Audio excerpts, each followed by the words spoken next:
Gracias, chicos, por deleitarnos con tan lindas canciones. Así que prepárense, queremos que todos tengan su entrada para ese día y vamos a tener 2 días de gran fiesta. Están todos invitados y animen a otros para que también puedan acercarse y conocer a Jesús. Páguenle la entrada, llévelo, vaya a buscarlo en el auto, páguenle el boleto, páguenle el taxi, no sé, haga lo que esté a su alcance para que podamos ese día tener una gran fiesta allí en el Movie. Así que están todos invitados. Hermanos, en esta mañana vamos a prepararnos para recibir el mensaje de la palabra del Señor. Para nosotros es una tremenda bendición y un gran gusto tener aquí con nosotros a Gerardo Escalante. Le conocemos hace muchos años. Él pertenecía a la iglesia donde asistía mi esposa, a la iglesia de San Martín. Yo me saqué mi esposa de otra iglesia, la robé de otra iglesia. Así que, y ustedes saben que, Gerardo estuvo trabajando, sirviendo al Señor junto con mi esposa. Cantaron juntos en un grupo que ya se ha extinguido, se llamaba Shalom. Así que, pero qué bueno es tenerle aquí a Gerardo. Dios lo ha llevado a diferentes partes del mundo. Él ha servido al Señor como misionero en el ministerio de CLC, el cual también nuestros hermanos chilenos aquí están sirviendo, que están aquí en la iglesia, que están sirviendo también en el ministerio de CLC.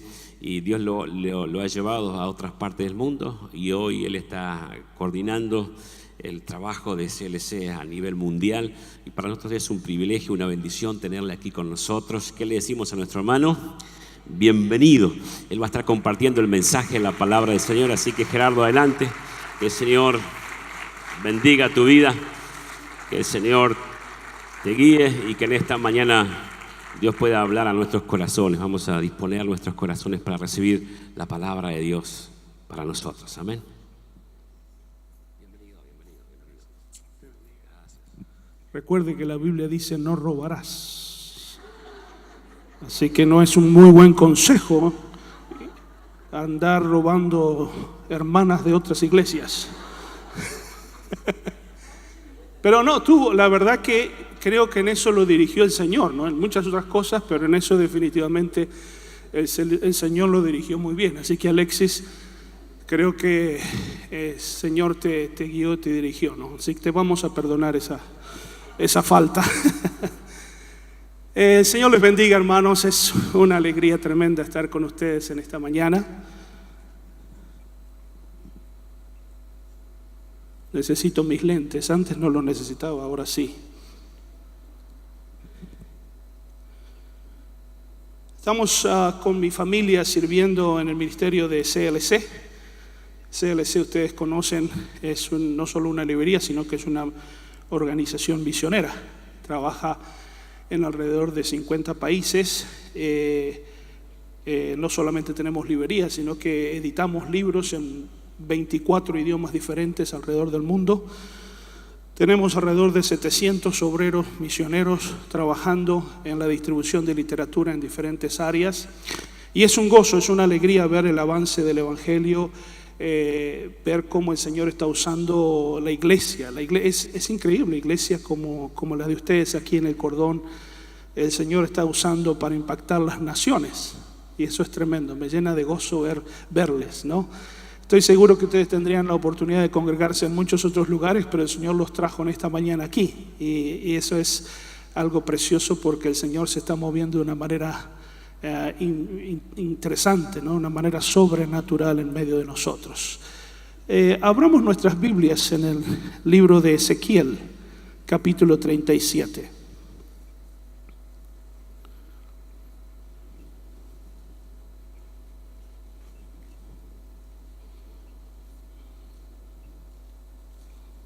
Señor, en esta mañana queremos darte gracias por tu presencia tan especial en medio de nosotros.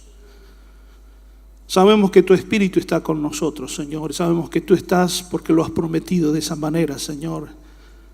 Y mientras compartimos tu palabra, te pedimos que tu Espíritu se mueva en medio de nosotros, que abra nuestro entendimiento y abra nuestros corazones y tú ministres a lo profundo de nuestro ser, Señor. Venimos necesitados de ti, Padre. Venimos rogándote que tú, Señor, traigas una palabra fresca para nuestras vidas. Queremos ver tu mano obrar en nuestras vidas. Queremos ver tus promesas cumplirse en nuestras vidas. Queremos ver, Señor, que tú suplas nuestras necesidades, pero que también obres en nuestro corazón, en nuestras vidas, en nuestras familias, Señor. Que hagas un milagro, Padre, el milagro que estamos esperando.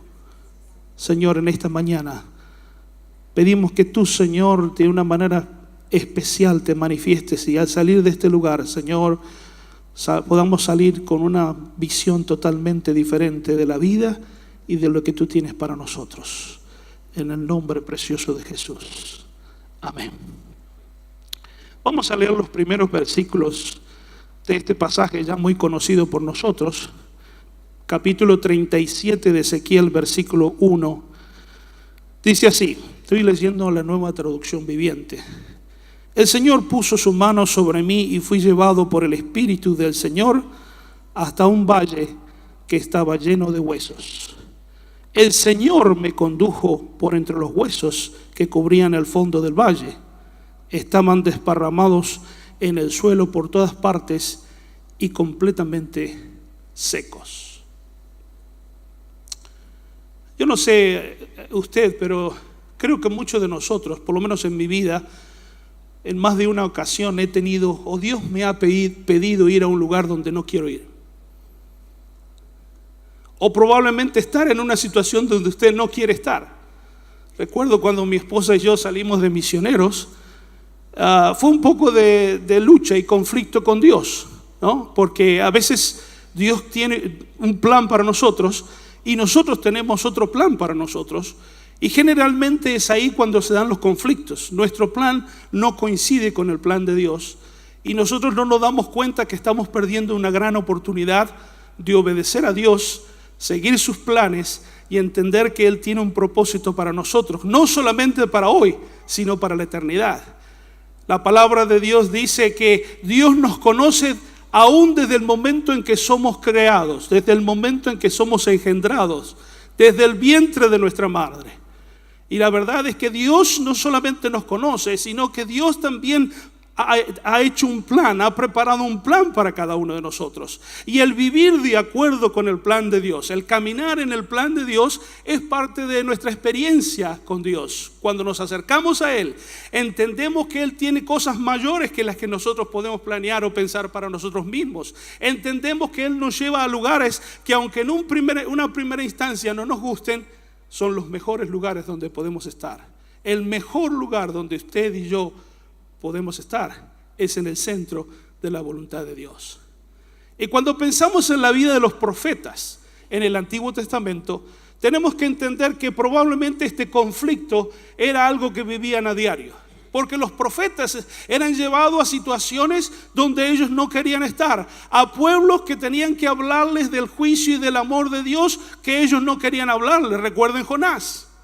Y muchas veces ellos trataban de huir, trataban de resistir ese llamado de Dios, ese plan o ese propósito de Dios, y no les iba muy bien. Entonces, así como nosotros hemos vivido esa experiencia, los profetas en el Antiguo Testamento vivían esa misma experiencia.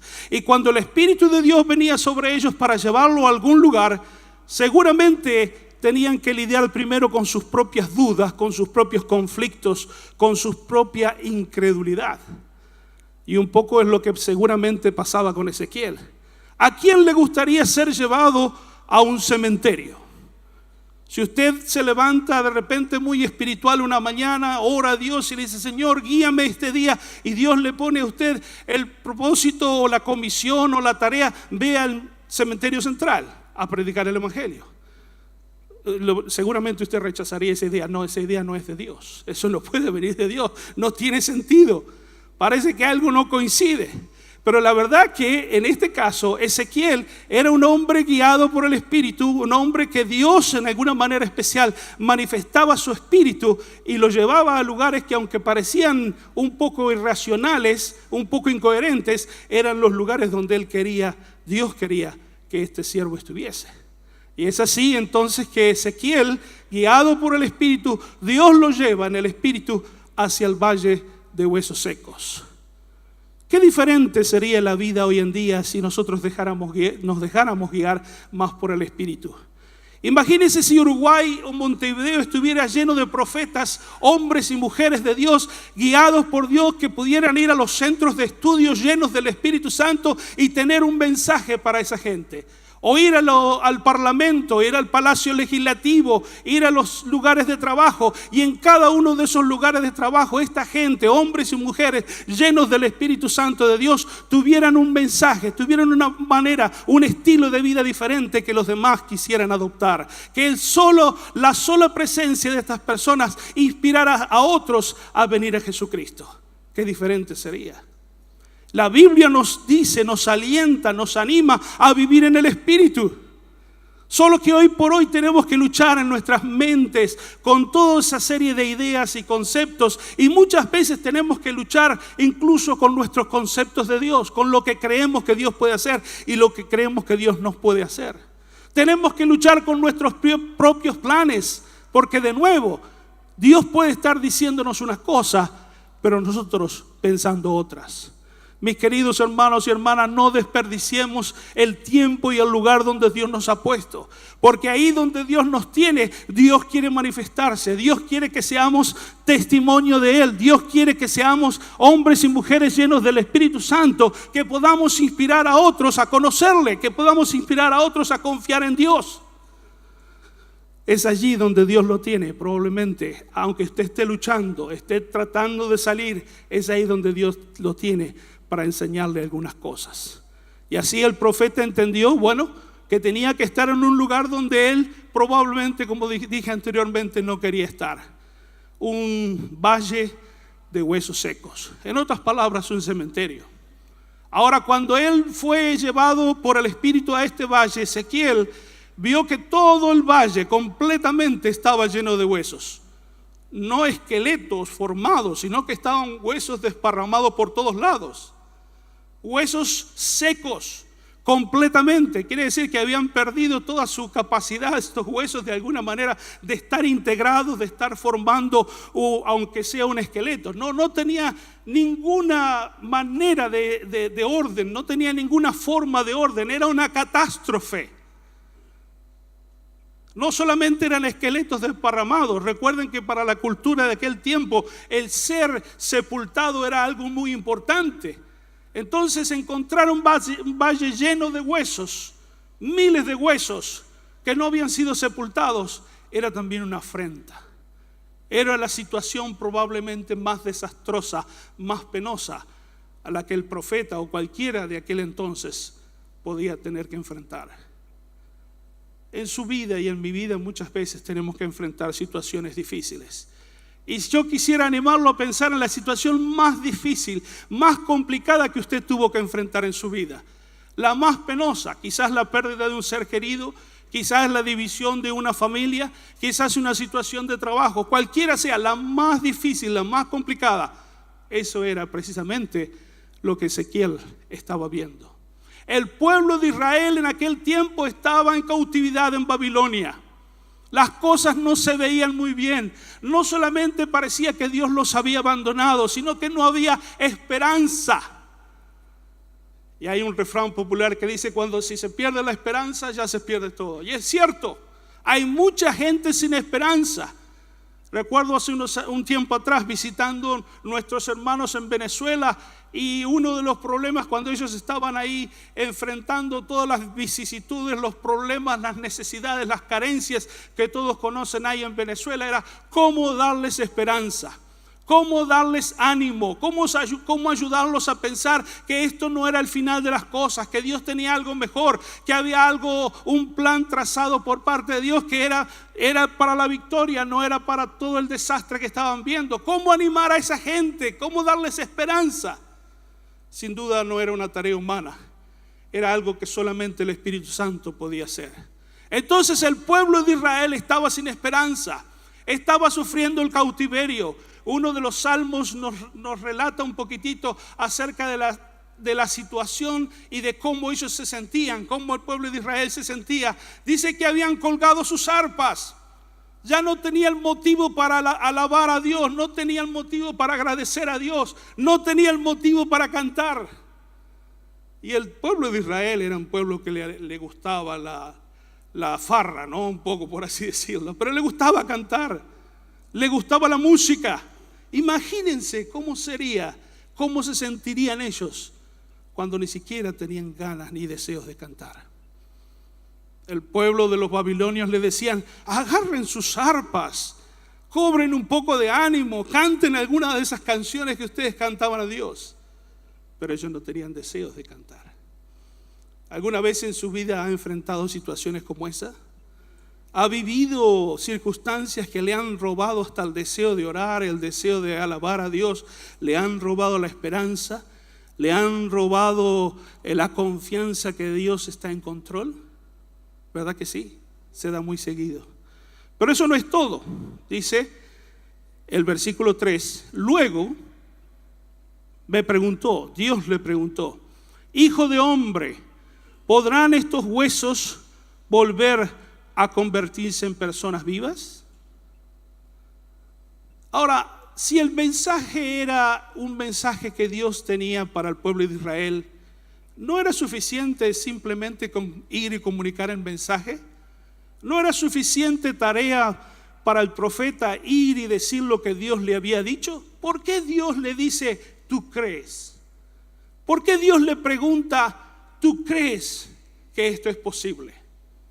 Queridos hermanos, la verdad es que muchas veces, quizás la mayoría de las veces, el mayor obstáculo para que Dios haga algo, para que Dios obre en determinadas circunstancias, somos nosotros mismos.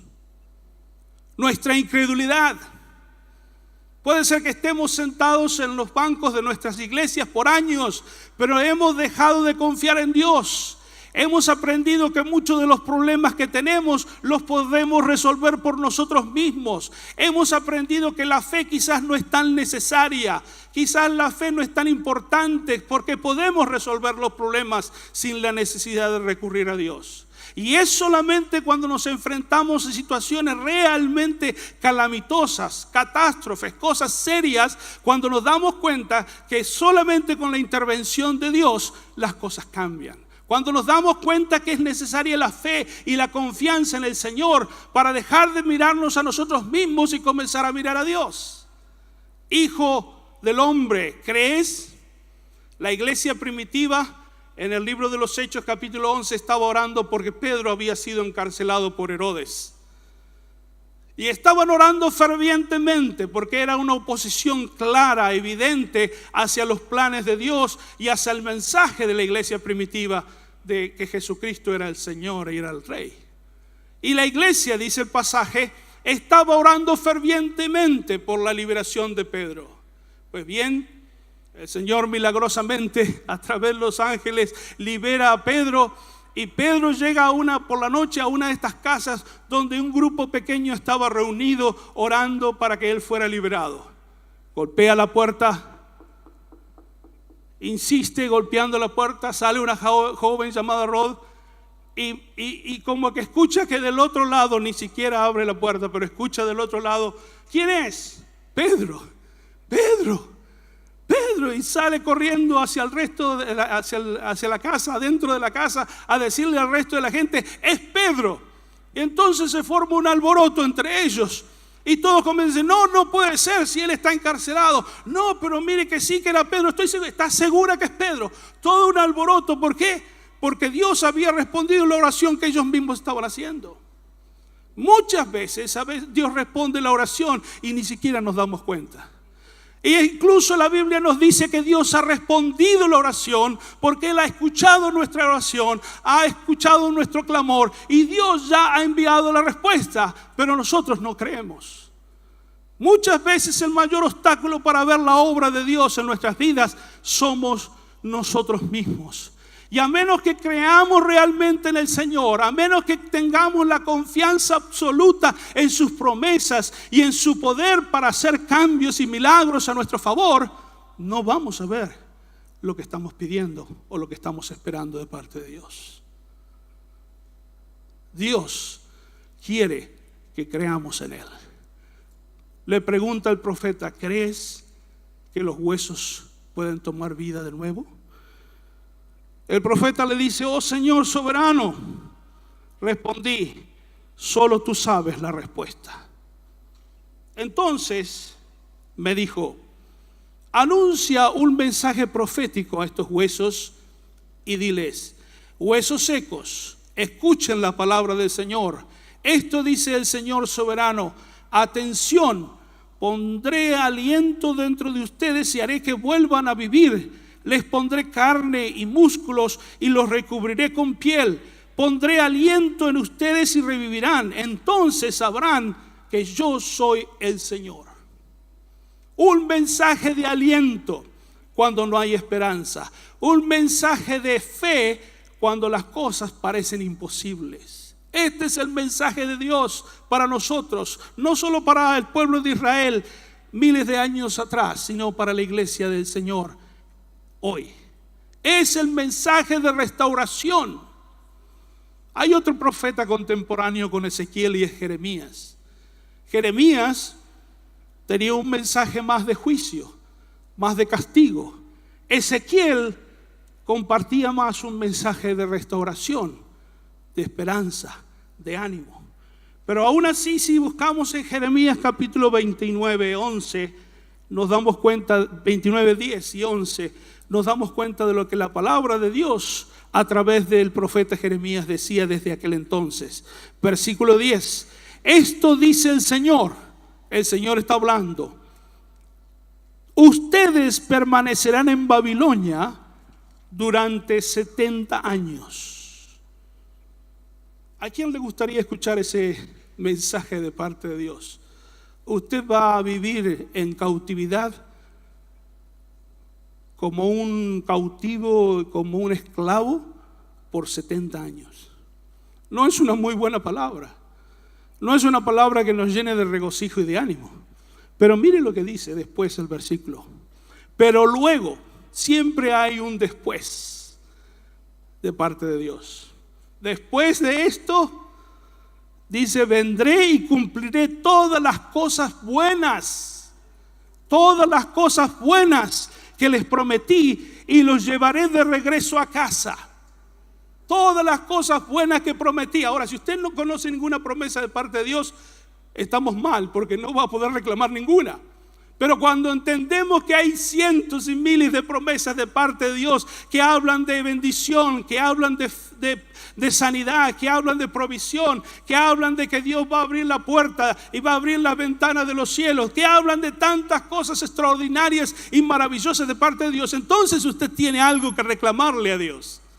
Entonces usted va a estar en una posición donde va a decir: ah, Señor, esa es la promesa que voy a ver cumplida de parte de ti. Porque el Señor dice: todo lo que les prometí, todo les daré y los llevaré de regreso a casa.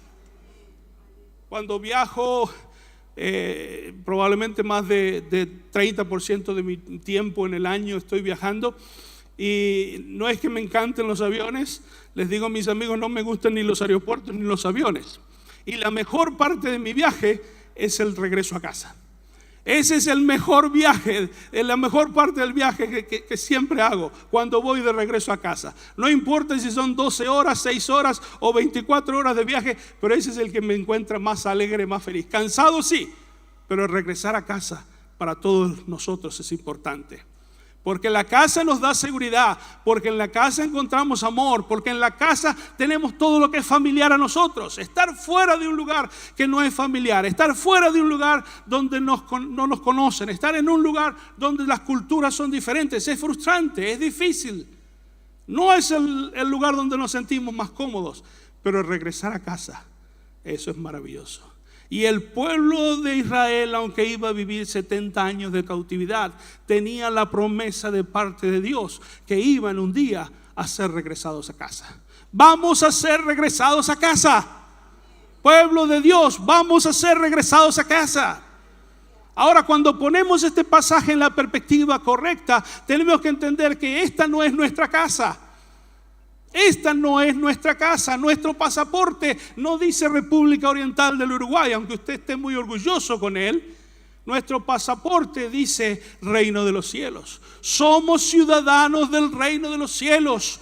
Vivimos una vida diferente porque nuestra vida es eterna, y cuando regresamos a casa es porque vamos a estar con el Señor, con nuestro Señor en los cielos, disfrutando la vida eterna con Él. Ese es nuestro regreso a casa, glorioso regreso a casa.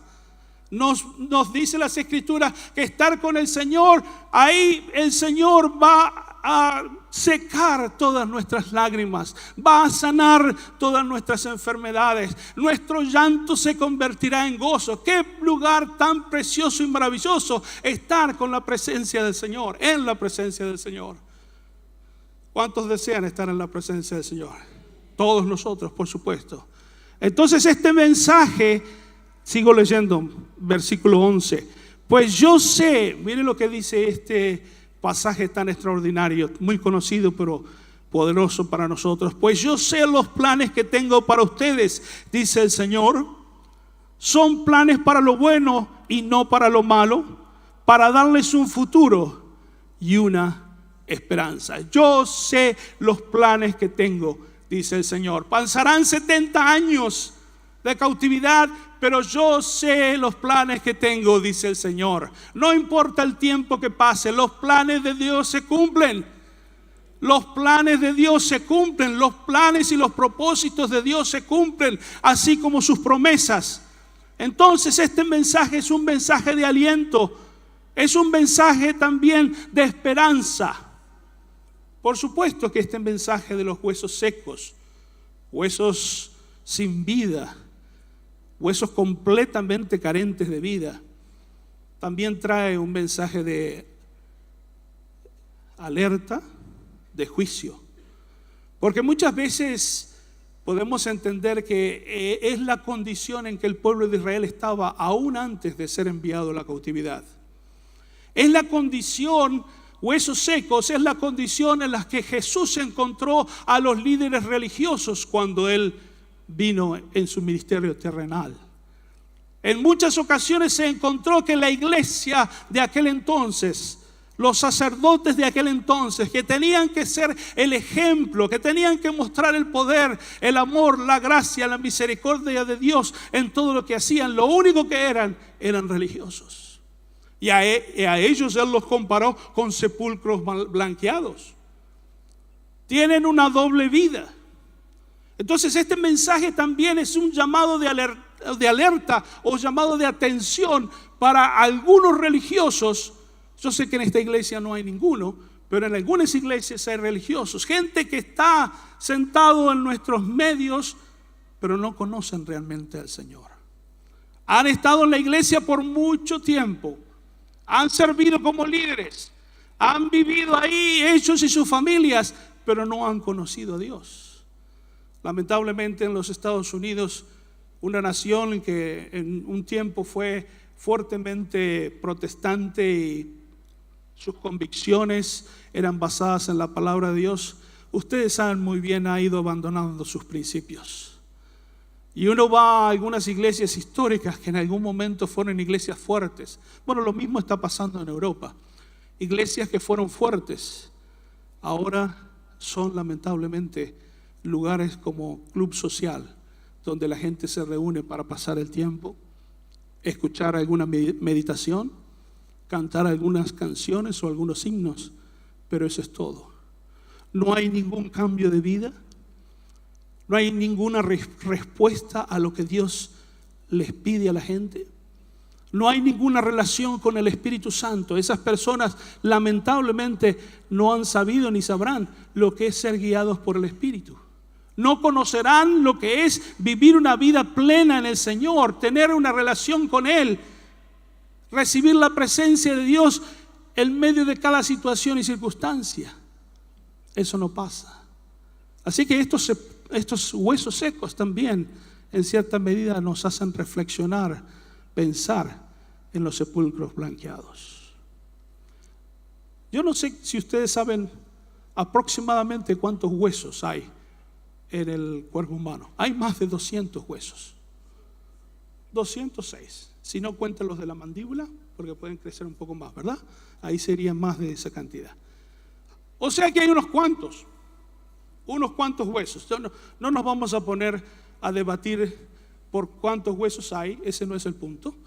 Pero ¿sabe qué? Imagínense que los huesos estaban desparramados en el valle, no de una persona ni de dos, de miles de personas en el valle. Y estoy seguro que no estaban acomodaditos por grupo, ¿no? Este es el montoncito de Pedro, este es el montoncito de fulano, este es el otro montoncito. No estaban así. Dice que cuando Ezequiel entró en ese escenario, vio huesos por todos lados, casi que no podía caminar sin pisar los huesos. Estaban desparramados, estaban distribuidos sin orden alguno. Y así a veces es la vida de muchas personas. Es un desastre. La vida de las personas, a veces uno las mira de lejos y dice, Dios, ¿cómo tú vas a poder poner orden en esto? ¿Cómo tú vas a lograr hacer un milagro en medio de esta situación? Puede ser su propia vida, puede ser la vida de su hijo, de su esposo, su esposa, puede ser la vida de un ser muy querido que usted la mire y dice, Señor, ten misericordia. ¿Cómo las cosas pueden haberse deteriorado de la manera que se deterioraron? Está todo esto que parece un completo desastre. Y miramos y realmente no hay esperanza. Ahora, a esos huesos secos el profeta tenía que profetizarles. Y entonces Dios le dice muy claramente cuál era el mensaje. Y en el versículo 7, así que yo anuncié el mensaje tal como él me dijo. De repente, mientras yo hablaba, se oyó un ruido, un traqueteo por todo el valle.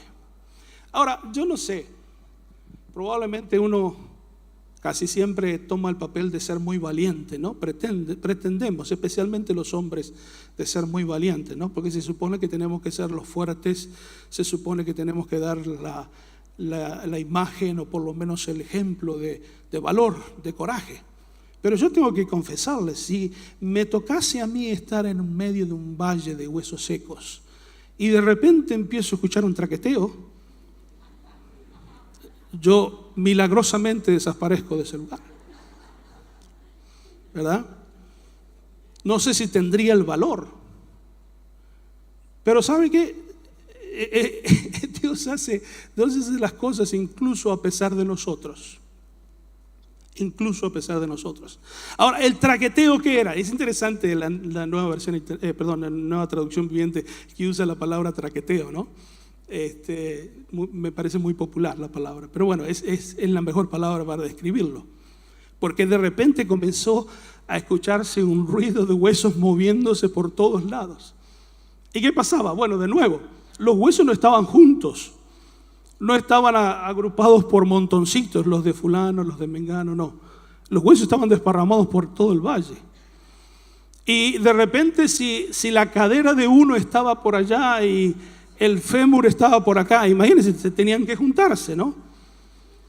Lo extraordinario de todo esto es ver el orden, porque ahí no nos habla, aparte de lo catastrófico del escenario, no nos dice que había desorden en el sentido de que alguien estaba gritando, ¡hey, este no es mi fémur, el mío es más largo! ¿No? Nadie estaba discutiendo, esa no es mi cadera.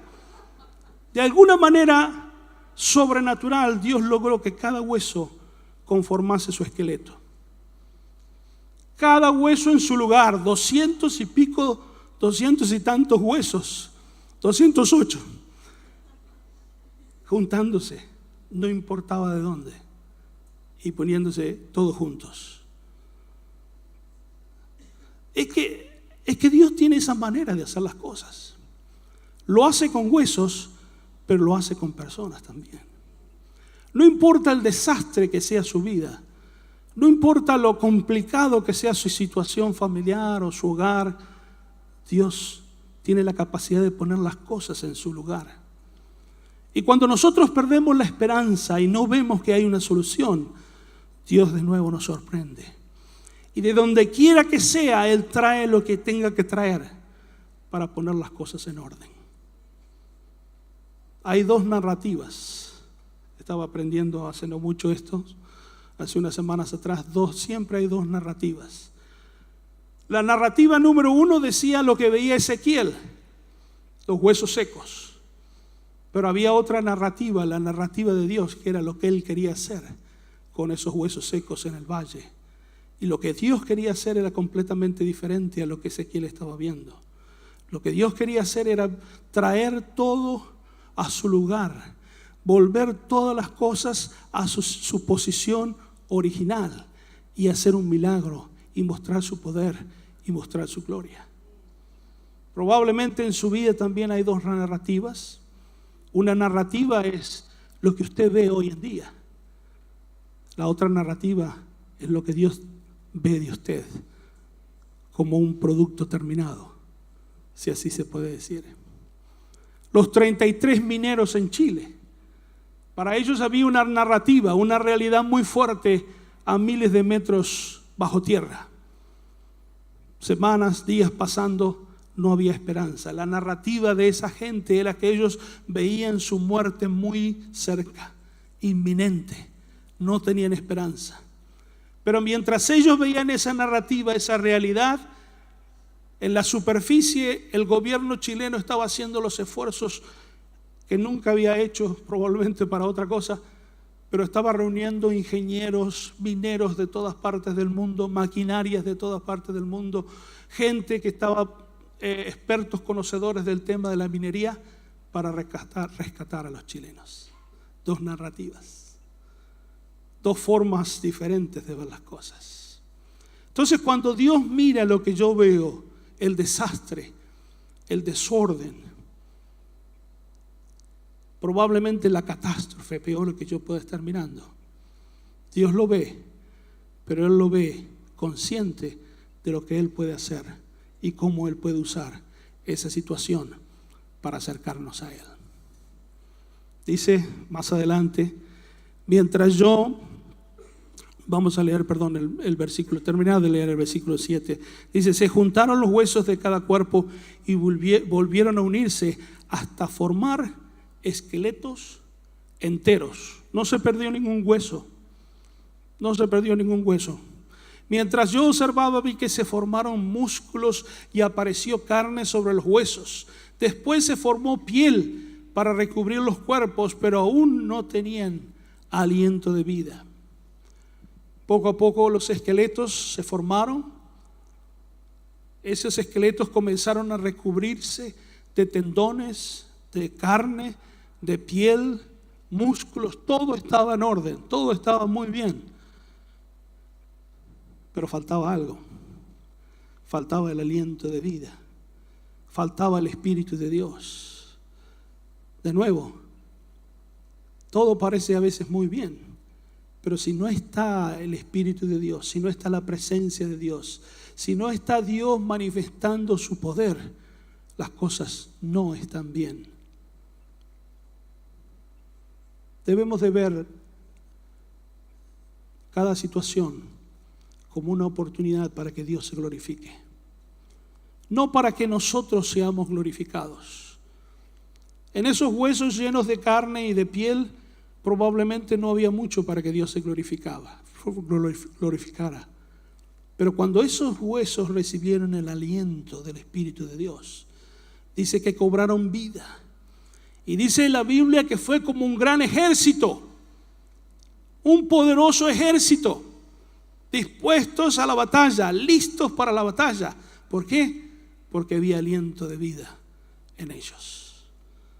Entonces, empezamos con el Espíritu de Dios llevando a Ezequiel a este valle de huesos secos, y terminamos entendiendo que esos huesos secos sin el aliento de Dios, sin el aliento del Espíritu, no son nada. No son nada. Es un poderoso mensaje para el pueblo cautivo. Hay un tiempo de bendición que viene de parte de Dios. Hay un tiempo donde Dios va a poner todas las cosas en su lugar, donde Dios restaurará las cosas a su orden perfecto. Hay un tiempo de Dios porque es su plan Ese es su propósito, creámoslo. Él cumplirá todas las promesas que han sido dadas para su pueblo, la iglesia. Cuando usted salga al terminar nuestro servicio esta mañana, usted va a entrar a un valle de huesos secos. Usted probablemente llegará a su casa y quizás también esté entrando a un valle de huesos secos. Ahora, yo quiero animarle, así como el profeta, primero a creer. Porque es creyendo nosotros en lo que Dios puede hacer que abrimos la puerta de los cielos, las ventanas de los cielos, para que son algo especial, un milagro de parte de Dios ocurra. No importa qué tan trágica, de nuevo, sea la situación, no importa qué tan mal veamos el asunto, qué tan difícil. Dios se especializa en cosas difíciles. Dios hace cosas difíciles. Y cambiar esta nación, cambiar al pueblo uruguayo, cambiar a mi esposo, mi esposa, mi hijo, no es difícil para Dios. Quizás es imposible para mí, pero para Dios no lo es. ¿No te he dicho que si creyeres, verás la gloria de Dios? Señor, en esta mañana queremos darte gracias por tu palabra.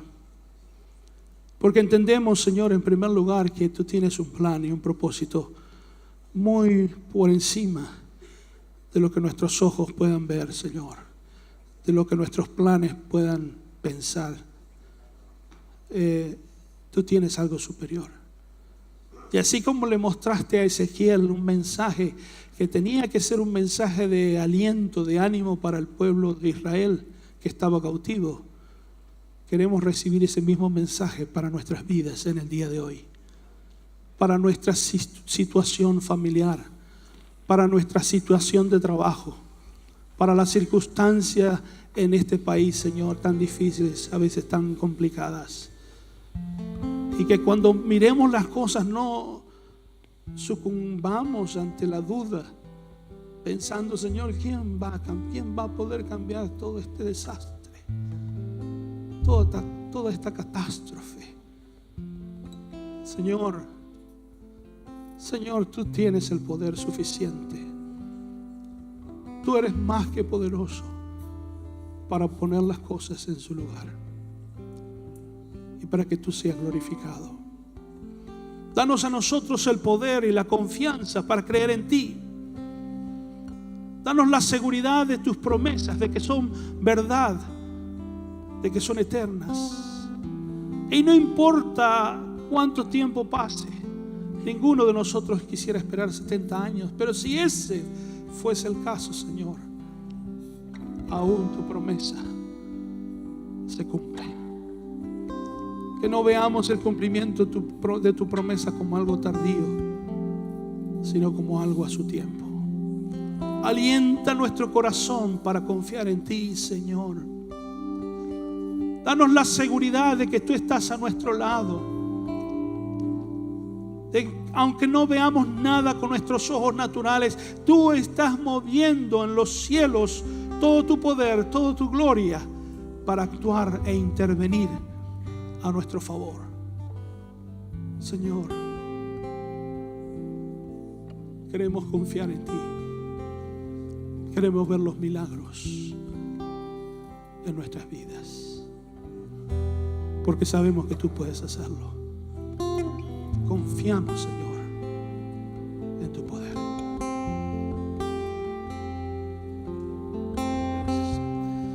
Vamos a ponernos en pie, hermanos.